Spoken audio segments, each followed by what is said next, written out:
Hello বন্ধুরা, স্বাগত জানাই আলামিন 786 ইউটিউব চ্যানেলে। আপনাদের হয়তো শ্রম কার্ড অনেকেরই আছে। তো এই শ্রম কার্ড আপনারা হয়তো অনেক দিন আগে বানিয়েছেন, বাড়িতে রেখে দিয়েছেন এখন। তো এই শ্রম কার্ড যে আপনারা বানিয়েছেন, কতদিন হলো আপনারা বানিয়েছেন, আগে কমেন্ট বক্সে কমেন্ট করেন। তো এবার অবশেষে কেন্দ্র সরকারের তরফ থেকে বড় ঘোষণা চলে এলো। যাদেরই শ্রম কার্ড রয়েছে তাদের মুখে এবার অবশ্যই হাসি ফুটবে, কেননা শ্রম কার্ডের মাধ্যমে আপনাদের ব্যাংক অ্যাকাউন্টে প্রতি মাসে 3000 রুপিজ করে দিতে চলেছে কেন্দ্র সরকার। হ্যাঁ বন্ধুরা, একদম ঠিক শুনছেন, অবশেষে শ্রম কার্ডের মাধ্যমে এবার আপনাদের ব্যাংক অ্যাকাউন্টে আর্থিক সহায়তা মিলবে। তো এই শ্রম কার্ড যখন আপনারা বানিয়েছিলেন তখন কিন্তু আপনারা অনেক কিছু শুনছিলেন যে এই শ্রম কার্ড থাকলে আপনারা সরকারের যতগুলি প্রকল্প আছে সেই সমস্ত প্রকল্পের সুবিধা সবার আগে পাবেন। তার সাথে সাথে প্রত্যেক মাসে মাসে কিন্তু আপনাদেরকে আর্থিক সহায়তা প্রদান করা হবে। তো এটা এবার অবশেষে বাস্তবায়িত হতে চলেছে। ইতিমধ্যে অনেকেই কিন্তু শ্রম কার্ড থাকার দরুন তাদের ব্যাংক অ্যাকাউন্টে আর্থিক সহায়তা পেয়েছে, অর্থাৎ তাদের পেমেন্টে ঢুকেছে। তো এবার শ্রম কার্ড থাকলে সত্যি আপনাদের ব্যাংক অ্যাকাউন্টে শ্রম কার্ডের মাধ্যমে কিন্তু পেমেন্টে ঢুকতে চলেছে। বড় ঘোষণা করা হলো, কেন্দ্র সরকারের তরফ থেকে এই শ্রম কার্ডটি চালু করা হয়েছিল আপনারা জানেন, এবং এই শ্রম কার্ডের মাধ্যমে কিন্তু আপনারা প্রত্যেক মাসে মাসে এবার আর্থিক সহায়তা পেতে চলেছেন। আপনাদের সুবিধাতে বলে রাখি, এই শ্রম কার্ডটি কিন্তু সবার জন্য নয়। যারা শুধুমাত্র দিন দরিদ্র খেতে খাওয়া মানুষ, অর্থাৎ দিন খান তাদের জন্যই শুধুমাত্র এই শ্রম কার্ডটি কিন্তু রয়েছে।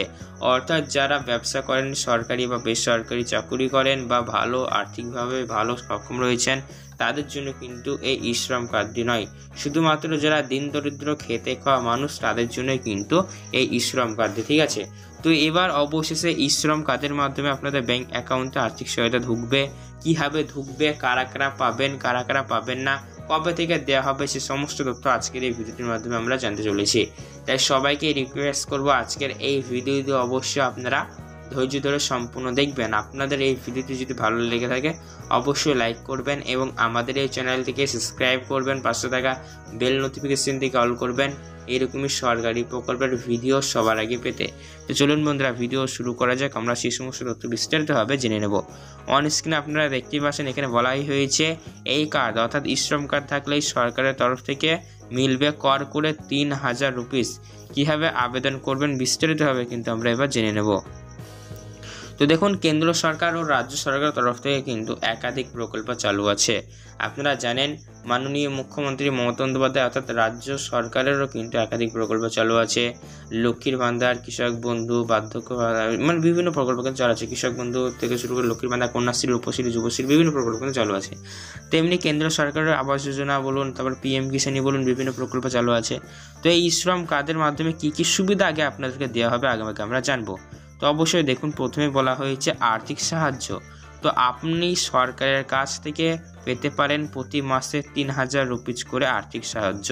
অর্থাৎ বন্ধুরা বুঝতেই পারছেন, 3000 রুপিজ করে প্রত্যেক মাসে মাসে কিন্তু আপনাদেরকে আর্থিক সহায়তা দেওয়া হবে।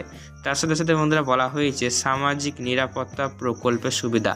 আপনি বিভিন্ন সামাজিক নিরাপত্তা প্রকল্পে অ্যাক্সেস পান। অর্থাৎ বন্ধুরা বিভিন্ন প্রকল্প যেগুলি রয়েছে, মানে শ্রম কার্ড যদি আপনার থেকে থাকে তাহলে আপনি কেন্দ্র সরকার থেকে আগত যতগুলি প্রকল্প আছে সমস্ত প্রকল্পের সুবিধা আপনি সবার আগে কিন্তু নিতে পারবেন।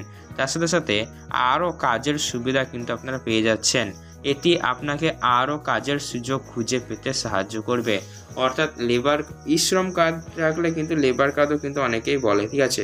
তো এই লেবার কার্ড বা শ্রম কার্ড থাকলে কিন্তু আপনারা সরকারি তরফে কিন্তু বিভিন্ন কাজ করানো হয়। আপনারা জানেন, রাস্তা নির্মাণ বা সড়ক নির্মাণ বা বিভিন্ন আপনার সেতু নির্মাণ বা বিভিন্ন সরকারি কাজে কিন্তু লোকের প্রয়োজন হয়। তো আপনাদের কাছে যদি এই শ্রম কার্ডটি থেকে থাকে তাহলে কিন্তু আপনারা যে সমস্ত সরকারি কাজগুলি হয় সেই কাজে কিন্তু আপনারা অতি সহজেই সামিল হতে পারবেন। তার সাথে সাথে বন্ধুরা বলা হয়েছে, দেখুন 1 বছরের জন্য প্রিমিয়াম মাপ। অর্থাৎ বন্ধুরা আপনারা জানেন বিভিন্ন বিমা যোজনা রয়েছে, যেমন প্রধানমন্ত্রীর মানে সেন্ট্রাল গভর্নমেন্টের আছে আপনার অটল পেনশন যোজনা, এরকম বিভিন্ন যোজনা রয়েছে। তো অন স্ক্রিনে দেখুন, এখানে বলা হয়েছে আপনাকে 1 বছরের জন্য বিমা প্রিমিয়াম দিতে হবে না যদি এই কার্ডটি আপনার থেকে থাকে। তার সাথে সাথে বন্ধুরা অভিবাসী কর্মীদের ট্র্যাকিং, অর্থাৎ বন্ধুরা বুঝতে পারছেন সরকার আরও ভালো সহায়তা প্রদানের জন্য অভিবাসী শ্রমিকদের ট্র্যাক রাখতে পারে, অর্থাৎ বন্ধুরা বুঝতে পারছেন ট্র্যাকিং রাখাও কিন্তু আপনাদের হতে চলেছে। এবার তার সাথে সাথে বিমার কথা এখানে বলা হয়েছে। দুর্ঘটনা বিমা, গ্রাহক মারা গেলে বা দুর্ঘটনায় সম্পূর্ণরূপে অক্ষম হলে 2 লাখ রুপিস পর্যন্ত কিন্তু আপনারা জীবন বিমাও পেয়ে যাচ্ছেন। তার সাথে সাথে বন্ধুরা দেখুন এখানে বলা হয়েছে আংশিক অক্ষমতা বিমা, অর্থাৎ যদি বাই চান্স কোনো অ্যাক্সিডেন্টে বা যাই কোনো কারণে যদি আপনাদের অঙ্গহানি হয়, দুর্ঘটনা হয়, তাহলে আংশিকভাবে আপনারা 1 লক্ষ রুপিস পর্যন্ত কিন্তু বিমা পেয়ে যাবেন। আর জরুরি সহায়তা বলতে গেলে আপনাদের জরুরি সহায়তা মহামারীর মতো জাতীয় সংকটের সময় সরকারের যোগ্য অসংগঠিত শ্রমিকদের সাহায্য করার জন্য ডাটাবেস ব্যবহার করতে পারে। অর্থাৎ তোমরা বুঝতে পারছেন এই ই-শ্রম কার্ডটি থাকলে কিন্তু আপনাদেরই লাভ। তাহলে এবার এই ই-শ্রম কার্ডটি আপনারা হয়তো যারা বানাননি এবার অতি শীঘ্র বানিয়ে ফেলবেন। তো যাই হোক, এবারে ই-শ্রম কার্ডে থাকলে আপনাদের কী কী সুবিধা দেওয়া হবে বিস্তারিত জানবো আমরা। কবে থেকে আপনাদের ব্যাংক অ্যাকাউন্টে আর্থিক সহায়তা ঢুকবে সমস্যাটা জানবো, তাই আপনারা অবশ্যই ভিডিওটি ধৈর্য ধরে দেখতে থাকুন। অন স্ক্রিনে দেখতে পাচ্ছেন এখানে বলা হচ্ছে মূলত 16 বছর বয়স হলেই এই প্রকল্পের জন্য আপনি আবেদন করতে পারবেন। 16 বছর থেকে শুরু করে 60 বছর বয়স পর্যন্ত আপনারা প্রতি মাসে দেখুন 16 থেকে শুরু করে 60 বছরের মধ্যে আপনারা আবেদন করতে পারছেন, এবং 60 বছর বয়সের পর থেকে আপনি প্রতি মাসে 3000 রুপিস করে পেনশন পাবেন।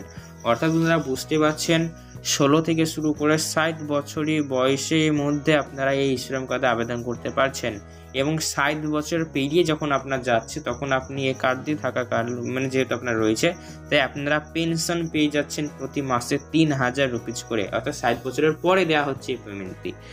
এই কার্ডের জন্য আপনাদের শুধুমাত্র পেনশনই নয়, একাধিক সরকারি সুবিধাও আপনি পেতে পারেন। কি কি সুবিধা পাওয়া যাবে? 60 বছর বয়স পূর্ণ হলে আপনি এই প্রকল্পের আওতায় আসা ব্যক্তিরা প্রতি মাসে 3000 রুপিস করে পাবেন, যা তার মানে কি বলুন তো, আপনারা যারা দিন দরিদ্র খেটে খাওয়া মানুষ তাদের জন্য তো ই-শ্রম কার্ডটি রয়েছে, এবং যারা দিন দরিদ্র খেটে খাওয়া মানুষ এদের কিন্তু ভবিষ্যৎ সঞ্চয় বলে কিছুই নেই। অর্থাৎ যারা বৃদ্ধ বয়সে তাদের কিন্তু ভবিষ্যৎ বৃদ্ধ বয়সে তাদের যখন বৃদ্ধ বয়সে আর কি তাদের পেনশন দিয়ে অনেকটাই হেল্প করা হবে এই কার্ডের মাধ্যমে, ঠিক আছে। এখন আপনারা দিন দরিদ্র দিন খান, কিন্তু ভবিষ্যতে আপনাদের কী হবে, তো সেই কথা মাথায় রেখে এই প্রকল্পটি চালু করা হয়েছিল, এবং 60 বছর বয়সের পরে আপনাদের প্রত্যেক মাসে 3000 রুপিস দেওয়া হবে। অর্থাৎ এই প্রকল্পের মাধ্যমে আপনারা পেনশনের মতো কিন্তু চলে আসছেন, পেনশনের মতো আপনাদের প্রত্যেক মাসে দেওয়া হচ্ছে। এই কার্ডধারীদের সন্তানদের শিক্ষার জন্য সরকারের তরফ থেকে আর্থিক সহায়তা প্রদান করা হয়ে থাকে। এই কার্ডের জন্য সাহায্যের জন্য প্রধানমন্ত্রী সুরক্ষা বীমা যোজনার মাধ্যমে দুর্ঘটনার কারণে কোনো ব্যক্তি মারা গেলে বা তার পরিবারের সর্বাধিক 2 লক্ষ টাকা পর্যন্ত আংশিক অঙ্গহানি হলে 1 লক্ষ টাকার জন্য বীমা পাওয়া যাবে। তো বন্ধুরা বুঝতে পারছেন, তাহলে মেন এখানে যে ব্যাপারটা হলো আপনাদের যদি যখন 60 বছর বয়স পেরিয়ে যাবে তখন আপনারা ই-শ্রম কার্ডের মাধ্যমে প্রত্যেক মাসে আর্থিক সহায়তা পাবেন। আর এই ই-শ্রম কার্ড দিয়ে আপনারা কীভাবে বানাবেন, যদি বানাতে চান তাহলে অবশ্যই আপনারা যে কোনো কম্পিউটার দোকান বা অনলাইন দোকান বা ক্যাফেতে গিয়ে কিন্তু আপনারা আবেদন করতে পারবেন। আবেদন কিন্তু অনলাইন প্রসেস রয়েছে, দেখুন এখানে আপনাদের বলেই দিয়েছে 16 থেকে শুরু করে 60 বছর বয়সী পর্যন্ত আপনারা আবেদন করতে পারবেন। এর সাথে বন্ধুরা ই-শ্রম কার্ডে আবেদন করবার জন্য অবশ্যই কিছু টার্মস অ্যান্ড কন্ডিশন রয়েছে, যেগুলো অবশ্যই আপনাদেরকে মানতে হবে। তো অন স্ক্রিনে দেখুন আপনার কী কী টার্মস অ্যান্ড কন্ডিশন রয়েছে, আমরা একে জেনে নেব। কোনো নির্দিষ্ট স্থায়ী আয়ের উৎস পান না তারা এই কার্ডের জন্য আবেদন করতে পারবেন, কিন্তু যারা আয়কর জমা দেন তারা এই কার্ডের জন্য আবেদন করতে পারবেন না। এমনকি ইপিএফও এবং ইএসআইসি এর সদস্য হলে প্রকল্প সুবিধা বঞ্চিত হবেন। অর্থাৎ বন্ধুরা বুঝতে পারছেন এই সমস্ত প্রকল্প সুবিধা আপনারা বঞ্চিত হবেন যদি এই আন্দারে থেকে থাকেন আপনারা। তার সাথে বলা হয়েছে এমনকি আপনারা প্রসঙ্গত প্রধানমন্ত্রী নরেন্দ্র মোদী নেতৃত্বাধীন কেন্দ্রীয় সরকার আংশিকভাবে শ্রমিক বা ব্যবসায়ীদের জন্য এই কাজের জন্য চালু করেছেন। ইতিমধ্যেই দেশের লক্ষ লক্ষ দরিদ্র মানুষ উপকৃত হয়েছে। জানা যাচ্ছে এখনও প্রায় দেশের 20 কোটি মানুষ এই প্রকল্পের আওতায় এসেছেন, তার মধ্যে 2 কোটি মানুষকে এই সুবিধা দেওয়া হয়েছে। অর্থাৎ বন্ধুরা বুঝতে পারছেন সর্বমোট কিন্তু 20 কোটি মানুষ এই প্রকল্পের জন্য আবেদন অর্থাৎ এই কাজ বানিয়ে ফেলেছে। তার ভিতরে কিন্তু 1-2 কোটি মানুষকে ইতিমধ্যে 60 বছর বয়স হয়ে গেছে এবং তাদের কিন্তু আর্থিক সহায়তা প্রদান করা হয়েছে। তো এই রিলেটেড আপনাদের মনে করে রাখার প্রশ্ন থেকে থাকলে অবশ্যই সেই ক্ষেত্রে অবশ্যই নিচে কমেন্টস করে আপনারা কিন্তু কমেন্ট করে জানাতে পারেন। আর অবশ্যই সরকারি প্রকল্পের আপডেট সবার কাছে চ্যানেলটিকে সাবস্ক্রাইব করবেন, আর ভিডিও ভালো লাইক করবেন, বেশি বেশি শেয়ার করে সবাইকে জানার সুযোগ করে দেবেন। ধন্যবাদ।